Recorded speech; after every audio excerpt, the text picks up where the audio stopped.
Can you really have it all, an ambitious career and a thriving relationship? Or does something always have to give? In today's episode of 52, I sit down with Clark Lagemann, entrepreneur, Ironman finisher, and co-CEO of Avidon Health, to talk about exactly that. We're diving into how to balance love and work without burning out, the biggest mistakes high achievers make in dating, and the key habits that set successful relationships apart. If you've ever felt like you have to choose between career success and love, this one's for you. So, are you ready? Let's get into it. Hey, everyone, and welcome to 52, the podcast where we explore the delicate dance between love, work, and everything in between. Whether you're juggling a busy career, maintaining a healthy relationship, or trying to make time for both, we've got you covered with practical tips and real conversation to help you find harmony in both your love life and your work life. I'm your host, Kelly, a technology attorney here in New York, and today we're tackling a topic that many of us struggle with, and that is, how do you find the balance between a demanding career and a fulfilling relationship? It's a challenge that requires not only time management, but also intentionality, and we've got just the right guest to offer insight on how to make it work. So on that note, today I'm thrilled to welcome Clark Lagemann, a seasoned entrepreneur and innovator who is on a mission to change lives by solving some of the biggest challenges in healthcare. As the CEO of Avidon Health, he leads a team of behavior change experts who help people transform their health with accessible, personalized strategies. His team of health coaches, dietitians, nurse practitioners, and more are available through a platform designed to empower individuals to make positive life changes. In addition to his work at Avidon, Clark is a 3-time Ironman finisher, a recipient of New Jersey's Biz's 40 Under 40 and Rutgers University Entrepreneur of the Year awards. And he happens to also be a mentor through his organization, Scarlet Startups. Whew. With such a packed schedule, he's here to share how he balances entrepreneurship, fitness, family, and relationships, and how you can apply those same strategies to your own life. So please join me in welcoming Clark. How are you today, Clark? Where are you joining us from? Doing great from New Jersey, right Awesome. outside your doorstep, basically. Yeah. Neighbors, right by us. Happy to have you here. And we're excited to hear your tips on making love and work together. Are you ready to dive in? Let's do it. Awesome. So Clark, to start us off, you're a seasoned entrepreneur, 3-time Ironman finisher, and co-CEO of Avidon Health, where you lead a team of behavior change experts. So with such a full plate, how do you ensure that your relationship with your wife stays strong and that you maintain that work-life balance? Yeah. I mean, I think we all hope for the storybook relationship. We all hope that our life is a 2-hour movie where you meet, an ignition happened, love happens, you have this big conflict, you overcome the conflict, you come back on down, and it's happily ever after. Spoiler alert, it doesn't exist like that. Just like in my business, we're in the health and wellness space. Everyone wants to be the person that's on the magazine. They want to have the abs. They want to have the perfect life. It requires effort. So much like running a business, doing these endurance races I do, or a relationship, it requires you to prioritize things that are important to your life and also make sure that you have a discipline, from my perspective, a very disciplined schedule that allows you to be fully there. I also have 2 small kids. Now, I can easily be on my phone when I'm with my kids, but that's not me being 100% there for them or 100% for that relationship, much like in love as well. I need to be 100% there for my spouse. Absolutely. And are there some non-negotiables when it comes to, where you apply your time when you're with your family? Yeah, I mean, it's time. So I do a lot of things I bound my time very disciplined and very focused on what effort I want to put towards that. So for me, it's my non-negotiable is dinner with my family. It happens. People don't bother me during that time. My phone is nowhere near me during that time. I shut it down during that time, but I do pick it back up after the family goes down because I still have more efforts to do.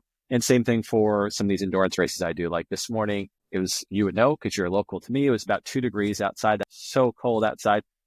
At 5:30 this morning, I was out running because I'm training for a race. So I had to be there because I had a big, ambitious goal I wanted to do, much like pursuing love. That's a big, ambitious goal. If you want to achieve that goal and you want to have really satisfaction, you have to work hard at that. You have to be disciplined, getting up at 5:30 in the morning, or maybe staying up later than you want to make sure you can fit everything in your day that you hope to do. One comment that you brought up, which is so true, people don't realize this. You see in all the movies, these people falling in love, and then they have their happily ever after. But what we never see, what they never show, is the day after they get married. Yeah, it's not as much Disclaimer. fun. It's not as much fun. You don't want to see that, or you want to see the really big. You want to see that, but having a relationship and living your life can be very boring. It can be very monotonous. So it's up to you, your partner, but really yourself. Like, look at yourself in the mirror and say, what type of life do I want to live? What type of relationship do I want to live?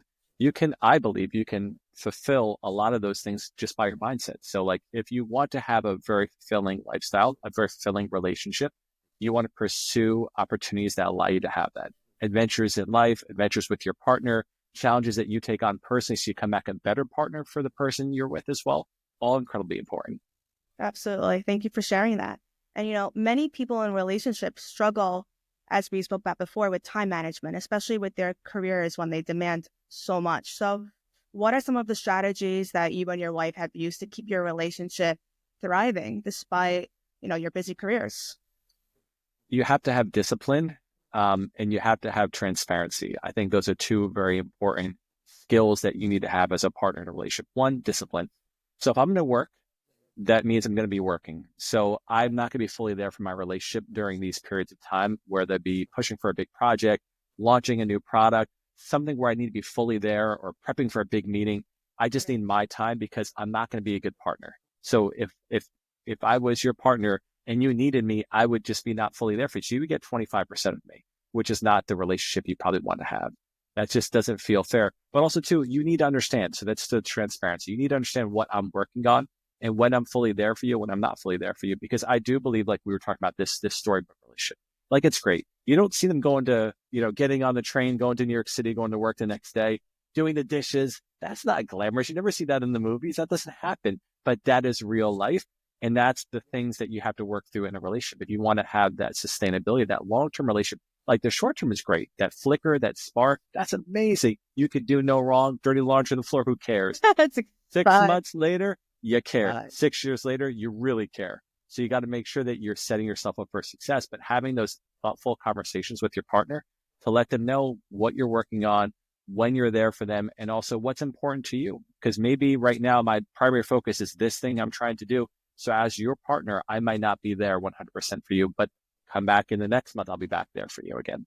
So true. It's really exactly what you said, just having honest and transparent communication. It's not even just when it comes to romantic relationships. It really goes into any kind of relationship, friendship, work, anything. Communication's key. That's absolutely very true. Thank you. And when you do share time together, though, how do you ensure that it's meaningful, that there's quality there? I mean, you got set yourself up for success. Again, relationships, I feel like, are much like athletics and health and wellness. If I plan to go run, which I did this morning, I'm not going to run in sandals. That's foolish. I'm going to run in athletic sneakers. I'm going to warm up. I'm going to get myself ready, and I'm going to go have a thoughtful run. I'm going to plan my route. I'm going to come back, and I'm going to be safe. So if I'm in a relationship, what do I expect? It just doesn't happen. Things that just, again, we started this conversation with the storybook romance happens because it is manufactured in Hollywood. There are the perfect lighting. There's 50 people behind the camera. A great writer that just wrote that. Oh yeah, everything is perfect. You look beautiful in the morning. Perfect song in the background. Yeah, it always happens. That's not real life. But yet we set ourselves up for failure oftentimes. We think that that's the thing I want to have. I want to have that as well. But to get there, which I can, requires work every day. So for me, when I have my moments, it's what fulfills myself, what fulfills my spouse or my partner. So if we're into athletics and adventures, then we're not going to do a movie night. We're going to do something fun and active. We're going to push ourselves. So that's one easy thing to do, is set yourself up for success by what makes you happy, what makes you satisfied, and feeling really good about yourselves and what challenges your relationship. Certainly setting yourself up for success by not having your devices with you and being fully there for your partner, getting off the social, getting off your email, and just being fully there and committed to the relationship is, of course, helpful. When you get older and you have kids and a family, it becomes even that much more difficult because your time is non-existent. So setting yourself up for some scheduling, it doesn't sound glamorous, but it works. If you know that you are going to get time with your loved one, or you're so busy on a project for work, you need to set yourself up, block your calendar, and know that on Saturday, we're going to do a calendar invite. You and I are going to put it on the calendar. We're going to go out and do something fun and That's what it exciting. is. Pencil it in. Exactly. So you remove the ability to fail. Excellent. Our listeners would love to know, how did you meet your wife? We're very curious to know. Yeah. I mean, you could close your eyes and you hear the beats going of the Jersey Shore. And that is where we were. So we met down at the Jersey Shore at a bar, the very stereotypical Jersey Shore bar. The beats were going. The hair gel was hard. The muscles were big and everyone was tan. That's where we were at. And we were dancing, having a blast with some friends. I had a shore house. She had a shore house. We saw each other on stage dancing. And, I approached and we kind of just started our relationship from there. It was great. Awesome. So it kind of was like a love at first sight situation then. I mean, I think it's more, I don't know about love. It's more like the lust. I thought she was very beautiful. She still is very beautiful. So seeing that, you're like, wow, I need to know who that person is.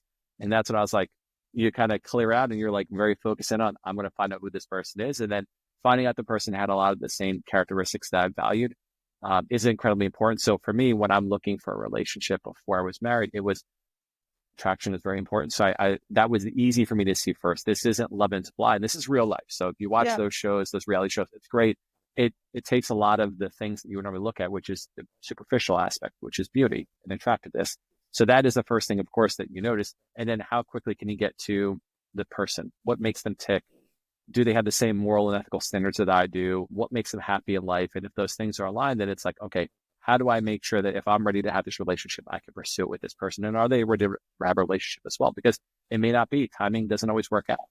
No, absolutely. And before you met her, were you actively seeking your special someone? Like, were you in that frame of mind where, oh, I would like to find someone, I mean, I don't know if I'd say the special someone. I mean, I think that if you go from your 20s to your 30s to your 40s, I think your urgency to find a special someone increases.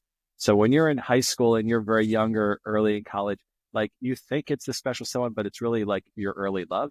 And then you get into your 20s, it's like you're looking for someone. 30s, I think you might say, if I want to have kids or not, I want to find that special someone. 40s, it's like I need a partner to have with me.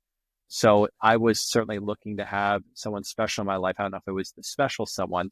And it's harder too when you're younger. Many of your friends, and this is the challenge for anyone dating them, if your friends are all single, it's a lot easy to be single. It's very easy then because you're all going out, you're having a blast, you're co-mingling with other people, and it's fun. But as your friends start getting into their relationships, it's much more difficult to be single. I don't want to go out by myself. Certainly, I don't want to go out in New York City in the middle of the wintertime by myself. It's cold, it's dark, it's lonely. And then you probably want to have your urgency level goes up a little bit more then. No, absolutely. That makes a lot of sense. And so, but when you did start dating her, was there a moment where it's clicked, like, this is the person for me? Yeah, I mean, I think it was early on. We met down the shore, so we were kind of had these independent lives. And then I picked her up one time back up in North Jersey, and she ended up being at her parents' house. And for me, I'm a big family person, and I remember her mother coming out, like we're not going in and meeting the parents at the first date. I remember her mother coming out, kind of waving. I was like, wow, it's like she's got a good family. That to me shows the type of character she has and the person she is. But you really can't get that. You can't ask the question, do you come from a good family? It's the actions that you see, and you're like, wow, this mother came out to see who I was, to check in. And it was like, it was a really cool moment that started of like, all right, my guard goes down a little bit more now because I saw the type of family and lifestyle she came from, which was very important to me as well. I love that. That's beautiful. Family definitely is important. So I completely agree with you on that. And it also sheds light on the person's upbringing, morals, the way how they are. So I agree with you on that. What was one of, I guess, the biggest things you learned early on in your relationship that helped you to balance your love life and your demanding career? You prioritize what's important. I mean, if you are really focused on launching a company or growing a business or leading a team or getting your next promotion or fill in the blank, your focus and attention is on that. So obviously, other things are going to fall to second place or third place. If you want to have a very satisfying, fulfilling relationship, you need to prioritize those actions, which is being there for your partner. Or if you're single, going out and working. Working to find a partner is work. You need to go out there and get your resume right. Be in the right environment to find that person that's going to help you be your best self. So those are things you have to do. You have to commit to that. And for me, it was when I'm ready to make those commitments and I'm ready to spend the time with that person, it wasn't like this light switch that happened for me. It was just over time. It was as you spend more time with them, as you have to realize the type of character that they have, maybe their family, you do another dinner, you meet the parents, you're like, wow, this is really awesome. And you start saying, I don't want to go back to the old way, which is I have to restart this whole thing. Like I'm really vested in this relationship. And then you start putting more and more of your effort into it, your emotional capital into it, because before it's just your time. So it's important, but you can get your time back by starting a new relationship. Once you start doing the emotional capital, which you're making your long-term investments in that relationship, it becomes a bit different. It's like, well, now it's my 401k. I don't want to walk away from a 401k. No, Like I serious especially stuff's if I involved now. believe in it, it's very serious. And then it becomes much more satisfying as well, because when it becomes more serious, you're more at risk. So it could be concerning if you're risk adverse, of course, like it's more challenging, but you have so much more joy and happiness that can be found if you do that. When you started dating your wife, at what point in your career were you at? I mean, I'm always hustling. So Yeah. I was at a point I was hustling, and I'm hustling today. So I was early in my career trying to build a name for myself. I didn't have, I mean, you did a wonderful introduction of me. Take you anywhere I go. It's great. I'm just Raise the saying the bar truth. very high. And I mean, I was trying to form a name for myself. I was trying to win business. I was trying to win promotions. I was trying to win the favor of my leadership team. I was trying to create opportunities for myself very selfishly. And I think you should be selfish when you're pursuing things that matter to you, no matter what it is. If it's a relationship, you should be selfish around that relationship. If it's you want to lose weight, selfish around losing that weight. So I was working very hard at doing that. And it came back down to what was more important to me then. So I was having success in my professional life, which I still continue to have, but I was able to also start to have success in a personal relationship as well. And then I started realizing that both these two things can be run in parallel. Now there are sacrifices both ways. So there are some times I wasn't there for my partner. There's other times I wasn't there for my profession, but it was important because I was always there for myself. So I was reprioritizing, like I was driving the car to the places that were most meaningful for myself. That's beautiful to hear. And also it's really nice that your wife was supportive, of your dreams, your goals. 'Cause that is also extremely important when it comes to dating. And also too, I was supportive of what she wanted to do. So again, what type of relationship do you want to have? Do you want to have a superstar and someone that supports that person? That's fine. If you want to have two partners that are doing things collectively, that's also fine. So you got to find out what makes you happy and what makes the other person happy, and ultimately support them the best way that they're going to support you. Absolutely. And as someone who mentors aspiring entrepreneurs through Scarlet Startups, you know how hard it can be to juggle personal and professional life. So do you think coaching or mentorship can be helpful for singles who are struggling to balance their dating with their other commitments, like work commitments? Yeah, I mean, it's hard to ask for help. It's something so personal to a relationship. It's even harder because you feel potentially like a failure. Like I've run multiple businesses. I've been in the game for a while. As you mentioned, I coach and work with many early stage founders and startups. Inevitably, we all have the same struggles, is that we wonder if we're good enough. We've gone through failures. We do feel depressed, and we don't realize there are outlets and avenues to talk about this. So that's just your profession. That's not like cutting core to the essence of me, which is like my life partner. So I do think anyone can benefit. I benefit now as running my own business. I benefit from talking to coaches that help me, both physical coaches for the races I'm preparing for, and also business coaches that have been there, have done that. And also, even if they're doing it at the same stage that I'm doing it at, it's helpful to have someone that's not in the weeds with me, to have another thought partner to have conversations with. So I certainly think anyone can benefit from having a coach around finding love. The challenge is going to be is that, are you willing to let someone in and say, I want help? And most people don't want to say that. And it's not a matter of you're not good enough or you're not doing as well as your peers. It's like you want to have the best version of you, capable of finding the best version of that love that you're looking for. And that's what I think about for all this. Like anyone can go and run a 5K, I believe. If you want to run faster than the next person, you might want to get a coach to help you to retrain your form or to help you with nutrition. Same thing for love. No, absolutely. I mean, the mere fact of just the ability to align yourself with the most authentic, true version of who you are and the best version you can be, and then finding your love at the same time when you're at that point is it's really just adds to the success of the relationship. And Absolutely. all the greatest athletes have coaches, and probably all the best relationships that you see that you can look at, maybe it's your parents, a loved one, couple over there.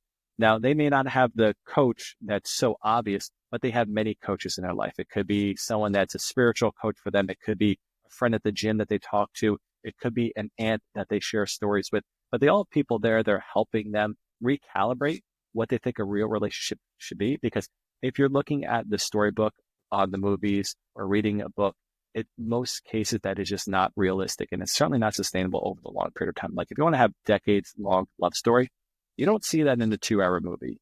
You see the 30-day love story. You see something very quick.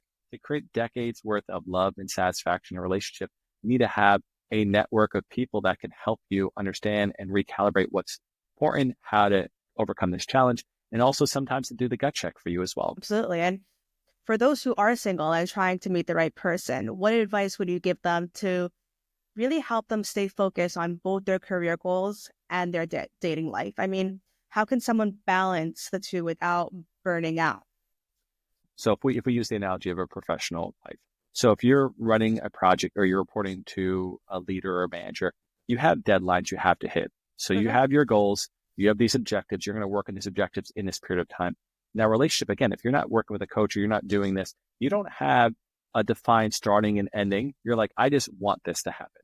Not by the end of this date, I will go on. You can't say I want to find love by the end of this date because that's not realistic. You need to go and look at what are the leading measures. So you have leading measures, lagging measures. So when the leading measures be, I want to go on 10 dates. I want to be in 3 new potential situations that allow me to find that special someone. So I would go and set some goals for myself to make sure that they were aligned to getting me towards the outcome I wanted, which is more at bats at finding love. And the way you do that is more times going out, maybe talking to more of my friends about the situation I'm going through. So maybe they could talk to their friends and find someone that's in their network that can maybe be a good fit for me. But it comes back down to prioritization and discipline around the steps you're going to take to ensure you're going to get the outcome you want.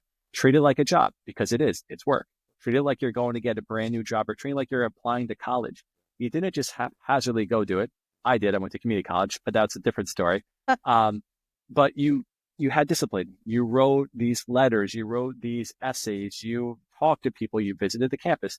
Put the same effort into finding love, and you'll have probably similar outcomes. Awesome. And I just want to add, it's not even just putting the same effort into finding love, but then also maintaining it. Of course. I mean, get it. that's exactly. I think it's easy to Awesome. find that. It's much more difficult to sustain it.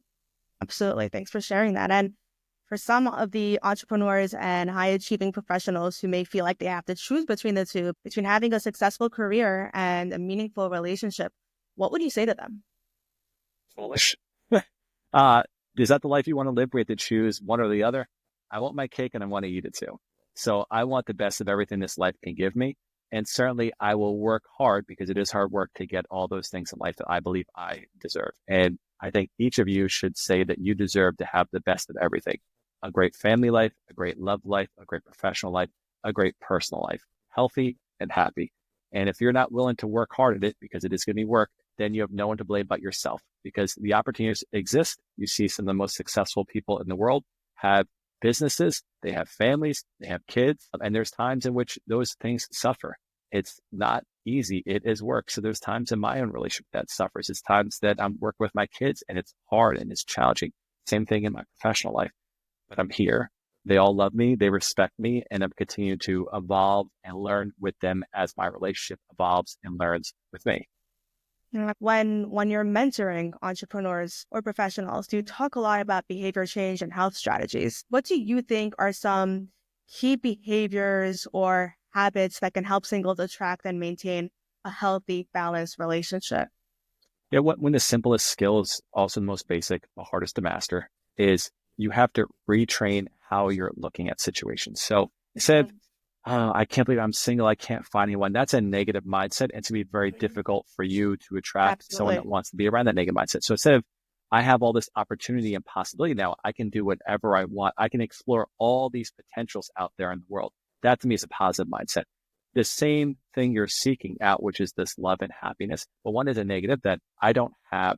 That stinks. One is a positive. I have opportunity to explore anything now. So if you can just do that and retrain and reframe those stressors, which is something that person is going through, it's difficult, into a challenge that can be overcome and conquered, then you have a winning opportunity there. Oh, that was awesome, Clark. Whew. So true, by the way, because it really all depends on anything in life, anything you go after, it so depends on your outlook. And listen, I'll be frank with you. When it comes to dating apps, it's whoever's single. They go on these current dating apps that are available, and before they even enter the app, they're saying, "Oh, you could just see it. You could Yeah. feel it." I've never seen anyone go on a dating app and go, "Ooh, yay. Like, is this going Yes. to be fun? Can't Like, I'm wait. Yeah. excited, whatever." Like, Yeah. and that's so sad because when it comes to dating, it should be so exciting. Like, just like you said, the beginning, that's when the excitement is Awesome. like, it's all there. It's the spark. It's the excitement. You want to have fun. And for some reason, when it comes to these dating apps, every single is entering into the dating app with that frame of mind of us, which is Stressor. why there's so many complaints that come out of it. So, what you're saying, and which is what we're trying to do. We're trying to solve that issue. We want to give that feeling of, ooh, let's find Yeah. out what's going to happen. So very, very interesting that you bring that up. I completely agree with you. When it comes to your outlook on things, it definitely affects what you're going to achieve. Yeah. I You're mean, going to like get out of it. we for our business, we work with hundreds of thousands of people trying to break unhealthy habits, difficult Mm-hmm. behaviors. So sleep issues, stress issues, losing weight, substance use. And it's this cognitive behavioral training process that allows someone to go and reframe how they're thinking about their stressors and allows them to overcome those challenges. And applying those principles in anything can allow you to break through those self-imposed limitations that you have. Absolutely. And is there any advice, or is there one piece of advice you have for someone to work on or do before they date with the intention to meet someone special? I mean, what's important to you? So going out there, you need to have some direction. So going back down to, I'm looking for a new job. Why are you looking for a new job? I want to go to this college. Why are you going to go for this college? So you're saying, I want to find a relationship. Why? What's important for you in that relationship? Have those non-negotiables in your mind. If you're really committed to doing that and having and finding that special someone as quickly as possible, then you need to be disciplined to move fast through the process. So evaluate, answer the questions that you need to, go through a process and ensure that person either meets your criteria or does not. If they do not meet your criteria, if you want to work hard at it, then you need to move on. I think you got to be disciplined on the approach. Continue looking because it is only a number of hours you have in a day, juggling a career, juggling your personal life and your personal responsibilities. If you're not disciplined on making sure that you're focusing in your efforts as effectively as possible, you're going to spend way too much time doing this, unless if you want to do that as well. So if you're just out there dating, having a good time, continue doing you. But if you're looking for that special someone, have your non-negotiables, start working. Yeah, absolutely. So it's really important then to really understand what your intention is before you even get started. Of course, And intentionality. yeah, and then once you have that intention and you know your intention, being able to identify that in someone you're dating to make sure you're aligned. That way, no time is really wasted, which is probably the biggest gift you could give to someone who's so career oriented. It's time is everything. Yeah, you only have so many So hours in a day. I mean, that's why I take such a disciplined approach with everything that I do. But would I love to have an extra 2 hours back in my day? 100%. Yeah. So if you're doing the same thing, you're out there hustling, trying to find your special someone. If I could give you back another 2 more hours to go find that special someone, take it and be grateful. Don't waste people's time and don't waste your own time because your time is valuable. completely agree. And when it comes to dating right now, and the current dating crisis, what do you think the biggest dating issue is? I think it's alignment with that other person. So you may say you're looking for that special someone. How do I know genuinely if meaning if you were trying to find that out in me, how would you know genuinely if I was interested in that as well? So finding a venue, probably not the Jersey Shore, because I mean, that's where I found my wife, but probably at the time, neither of us are saying we want to find that special someone. We want to find someone that's special. And then maybe over time, it becomes that special someone. So making sure that you're aligning yourself and setting yourself up for success as best you can.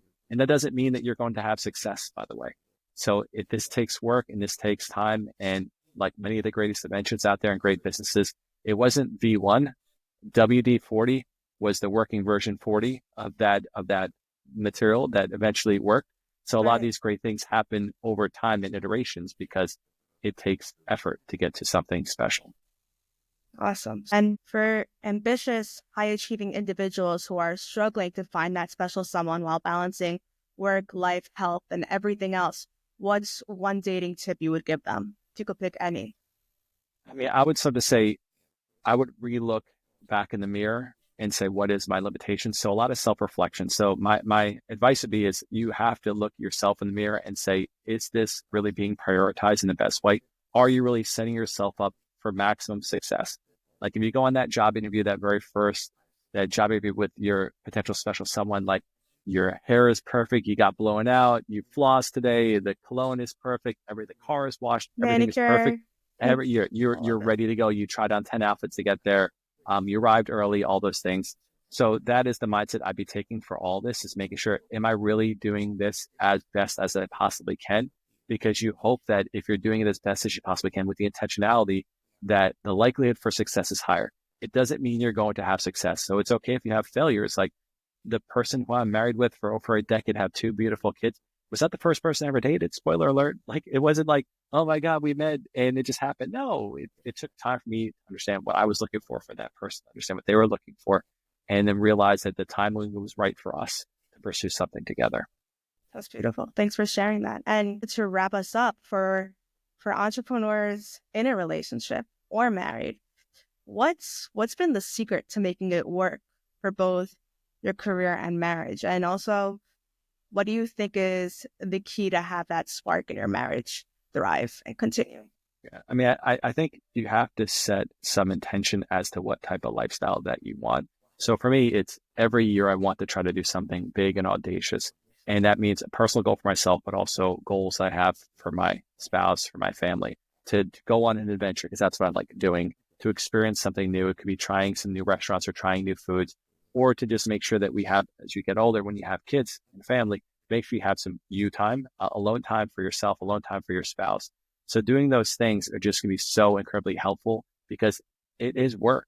Like you don't get to a finish line and then you're done. Again, this is not a 2-hour movie. This is, if you want to have decades worth of love, you're going to have to continuously work at it. And sometimes you'll fall down and sometimes you'll fail. And that is totally okay, because we all have been there. We all have done that. But you're going to dust yourself back up. You're going to go commit to that person again and make sure that you're doing the best that you can to make sure you're getting the lifestyle that you want. I love that. Thanks, Clark. And that's a wrap for today's episode of 52. I hope you walked away with some great tips and fresh perspectives on how to balance both love and work. A huge thank you to our incredible guest, Clark Lagemann, for sharing his wisdom on how he successfully manages his demanding career, his passion for health innovation, and his marriage. From his work at Avidon Health to his impressive Ironman achievements, Clark truly embodies the idea of balance, and his insights today will undoubtedly help you find more harmony in your own life. If you're inspired by today's conversation, be sure to check out Avidon Health and follow Clark for more on how to empower yourself and your relationships. You can also catch him speaking at conferences and mentoring the next generation of entrepreneurs through Scarlet Startups. And also, a big shout out to our listeners seeking success in their dating journey or relationship. If you enjoyed today's episode, please take a moment to subscribe, rate, and leave a review. We'd love to hear your thoughts and what topics you'd like us to cover next. Remember, balancing love and work isn't always easy, but it's absolutely possible with the right mindset and a few practical strategies. So until next time, keep unlocking the love and life you deserve. Happy dating. Thanks, Clark. The content in this podcast is for entertainment and is not mental health, medical, or personal relationship counseling. It is not a substitute for professional expertise and judgment from a licensed healthcare or mental health professional. You should seek the advice of a qualified professional when seeking mental health or medical advice to obtain a diagnosis or any treatment regarding your mental health or well-being. The content in this podcast may not be applicable to you and your specific situation. Topics discussed in this podcast may include information that may be considered sensitive or emotionally charged to some people, and therefore listener discretion is advised. References to third-party resources are for informational purposes only, and 52 Inc. takes no responsibility for the content of those resources. This podcast is copyrighted 2025 by 52 Inc., all rights reserved.